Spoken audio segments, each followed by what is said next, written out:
Ah, attends. Allô, Yoni. Allô. Ben là, on était en train de mettre de l'essence dans la voiture et On on rentre. rentre. On là, arrive. On arrive. Eh, on filme tout, on est dans une voiture, tu pètes un plomb. Même là, même là notre conversation téléphonique, elle va être dans l'interview, on se fait des blagues, on se charrie, tout ça. Vas-y.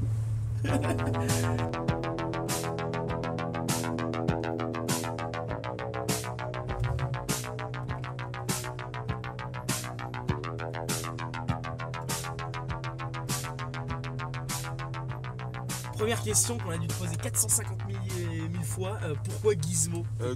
Gizmo, c'est ma mère, hein, parce que quand j'étais petit, j'avais une tête de gremlins. Je pense que ça va pas changer. Et voilà, quoi, elle me taquinait, elle m'appelait comme ça. Enfin, me taquinait, j'avais même pas encore l'âge de répondre. Mais ouais, c'était un peu affectif, quoi, Giz, et puis c'est devenu tout le monde Gizmo. Et t'étais un peu la peluche de ton quartier, non, à la fin ou quoi? Ouais, un peu, c'est vrai. J'étais La un mascotte, peu une petite mascotte, le mignon garçon qui a réussi dans le rap et qui fait un rap super dur, tu vois. Et avec une bouille de bébé, ouais, c'était un peu ça. Ton histoire dans le rap a été fulgurante. Si on récapitule un peu, je me suis intéressé à ta bio. T'as intégré un collectif qui s'appelle L'Entourage, Ouais. dont un 995, c'est ça, sont aussi issus, grosso modo, une sorte de pépinière de talent. C'est ça. Vous vous êtes rencontrés comment? Quelle était l'ambiance? Moi, j'ai rencontré à la base, c'est Alpha que j'ai rencontré en premier. Ah, j'étais dans une MJC dans le 14e où il y avait un petit studio où on enregistrait les morceaux et tout. Et voilà, j'ai rencontré Alpha qui habitait à l'époque à côté. On freestyle ensemble pendant au moins, je sais pas moi, 40 minutes facile face à face, on se balance des textes pour savoir qui est le meilleur. Et à la fin de ce freestyle, il me dit, tu sais quoi, gros, je te trouve vraiment bon. Ouais. Et ce soir, on a une séance de studio avec le Estro, donc aussi qui est un groupe issu de l'entourage. D'accord. Il y avait combien de personnes dans l'entourage? Ouais, franchement, à cette époque-là, facile, une vingtaine. Ah oui, Ouais. c'était un gros crew là. Ouais, c'était un gros crew. Et il me dit, voilà, on va faire un big MCing en gros, et je t'invite à venir poser en 12 mesures, parce que vraiment, ça kick et tout. Et là, le soir même, je vais en studio pour enregistrer ce couplet-là, et je rencontre Areno Jazz, Funky Flav, Necfeu et le S-Crew. Et c'est comme ça que ça commence. Tu restes combien de temps avec eux? 3 ans, c'est ça? Ouais, 3 ans. On sillonne les open mic ensemble, parisiens, les concours tremplins, voilà. Et là, t'es déjà tout jeune, t'as quel âge? 19 ans, ouais. 18 ans, voilà. Ouais.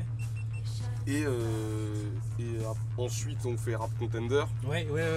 tous ensemble. Enfin, moi, un peu après eux. Puisque Donc ça, j'étais pas sur une Paris. battle de rap. Hein, Ouais, voilà, Rap Contender, c'est les joutes verbales en rime, en gros, entre deux MC. Et je participe à ce truc-là, et ça nous donne une exposition conséquente. Et alors, donc, tu as créé ton buzz comme ça, avec notamment ces clashs dans les battles. Ouais. Et il y a un moment où tu claques la porte de l'entourage et tu prends ton émancipation, tu t'envoles. C'est un peu ça. Pourquoi t'avais eu envie de carrière solo, la vie Non, de groupe parce que en étant avec eux, j'avais déjà sorti Normal. Donc cette perspective de carrière solo en parallèle d'un collectif, c'était un problème pour personne, a priori, enfin, c'est ce qui a été dit à la base. Donc c'était un souci pour personne. Je pense plus qu'on s'entendait plus, on voyait plus les choses de la même façon. Il y avait de la jalousie peut-être, non ou pas? Peut-être. On écoute les paroles de tes albums, on a l'impression que t'es quand même un petit bonhomme tout abîmé. Enfin, tu vois, t'es pas. Voilà, un tout petit bonhomme à mousse, quoi. Ouais. Non, mais t'en as Ça. un peu gros sur la patate, quoi. Qu'est-ce qui t'a amené à ce sentiment-là Bah, plein de trucs. Ma vie en général, tu Ouais. vois, la manière dont ça a pu se passer dans ma famille. Aussi ma vie de galère avec mes sauces dehors, ce que j'ai pu y voir, qui j'ai pu rencontrer, et à l'issue de cette vie-là, ce que j'en ai déduit de la vie en général, tu vois, plein de trucs qui m'ont mis en mode bad en vrai dans ma tête, genre c'est la fin, tout va péter. Ah oui, oui, oui. Dépression, tu vois. T'as visiblement deux problèmes. Excuse-moi, tu es toxicomane à l'herbe et tu bois beaucoup de bière. C'est depuis toujours, tu fumes, tu bois, t'es dans la fonce D quoi. Ouais, je suis dans la fonce D depuis maintenant 6-7 ans. Ah ouais. Voilà. Et ça t'emmerde ou 6 quoi? ans, Parce que tu as l'air d'être 6 tout ans. tristoun quand tu nous dis ça. C'est l'alcool qui m'emmerde un peu parce que Ouais. tu sais, c'est dur de s'en séparer. Bon, j'ai pas de cheat, je peux fumer une petite clope ou j'ai pas de bœuf, je peux fumer une petite clope en attendant de me ravitailler ou d'avoir un peu de tosma, tu sais, je vais pas. Mais l'alcool, c'est quelque chose de viscéral. Vraiment, ouais. vraiment. Ah, voilà. carrément, ouais. Mister Cocktail. Non mais voilà, c'est quelque chose, C'est ça l'apéro. tu vois, Ouais. c'est quelque chose de viscéral puisque c'est. Et t'as pas envie de faire une cure de désintox en tout cas? Non, franchement, et même déjà essayé, tu sais, voilà. Ouais. quoi. C'est, Ça marche pas. Voilà, je pense que la vie m'a fait commencer l'alcool. Il y a un épisode de ma vie qui m'a fait commencer l'alcool. Peut-être Lequel? que dans une autre saison, il y a un épisode qui me fera arrêter. C'était quoi le fait L'épisode déclencheur? solitude, je suis mal à l'aise, j'ai du mal à trouver ma place entre deux familles. Voilà quoi, je bois.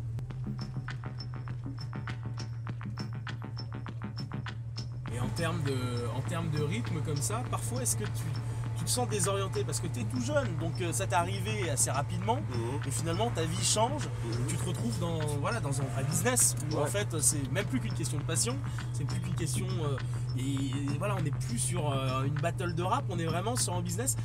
Toi, ça te gonfle pas parfois, enfin tu vois, de te dire Je fais du rap.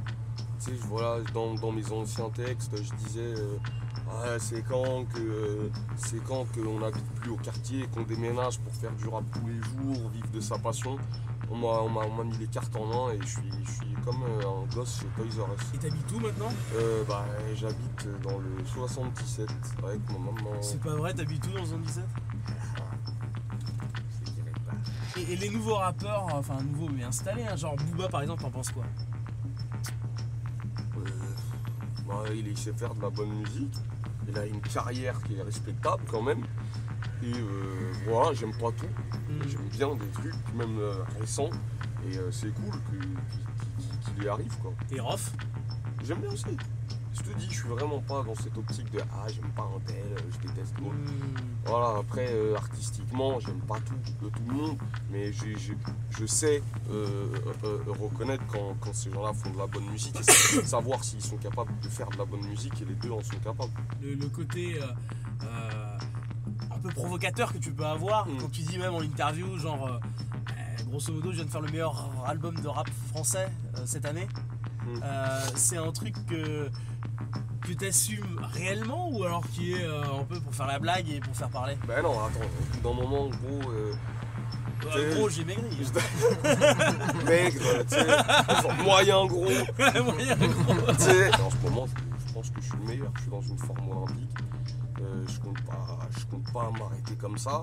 J'ai encore plein de trucs à dire et j'ai laissé à mes gremlins qui se mettent le soin de voir que, tu vois, ces 3 albums comme ça qui suivent tous les 6 mois, je leur ai laissé voir mon évolution et ils ont vu que c'est pas du foutage de gueule, tu vois ce que je veux dire. Il y a des gens qui sont pas fans de moi, il y en a plein. Il y a des gens qui sont fans du premier chagrin du jour parce qu'à un couplet je dis un truc qui leur rappelle. Tu sais, je parle tellement de la vie de tous les jours que les gens puisent ce qu'ils ont envie d'écouter dans tous mes morceaux en fait. Ils écoutent pas forcément un album en entier. Bien sûr, ouais, complètement. Voilà. De toute façon, on est dans une génération aussi où les albums ne s'écoutent plus comme ne avant. s'écoutent plus comme avant. C'est vrai. On est sur, Ça leur fait chier de rester 1 heure assis comme ça. Et puis puis les charges aussi quoi. Moi je m'arrache. Mon truc. Salut les gars. Alors je vais faire de Charlotte, l'essence, ou pas t'inquiètez pas. Et l'ambiance maintenant avec les 1995 c'est comment? Il n'y a pas d'ambiance, hein, pas de rapport, on se voit pas, je les vois pas, ils me voient pas, on se parle pas, voilà, ils font leur vie, je fais la mienne. Ouais, il y a quand même une vraie césure quoi entre vous. Et voilà, on reste proche dans l'âge quand même. Excusez-moi les gars, t'aurais pas ta carte bleue, j'ai oublié la mienne. Non. Toi par exemple tu gagnes beaucoup ou pas? D'argent? Ouais. Mais je suis milliardaire. Tous les mecs à qui je demande combien ils gagnent, ils me disent qu'ils sont milliardaires. Bah ouais, je me suis acheté 2 buildings, je me suis pris des Lamborghini, mais tu sais même pas à quel point je suis bien. Mais pourquoi t'es venu en BMX? Voilà. Hey, mais parce que sinon c'est cramé. Ah, je mais me oui. fais enlever pour une rançon. Je continue de faire le SDF.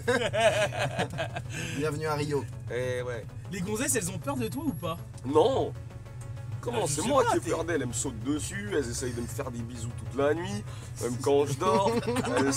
Elles essayent de réveiller le machin, même quand je dors. Non, mais c'est Ouais, moi ton qui chien. ai peur. Eh ouais, attends. Et quand il se réveille, il aboie, hein, il s'arrête plus. Avec les filles, t'es donc t'es un petit cœur sensible qui réussit pas à se fixer ou? J'ai été simple.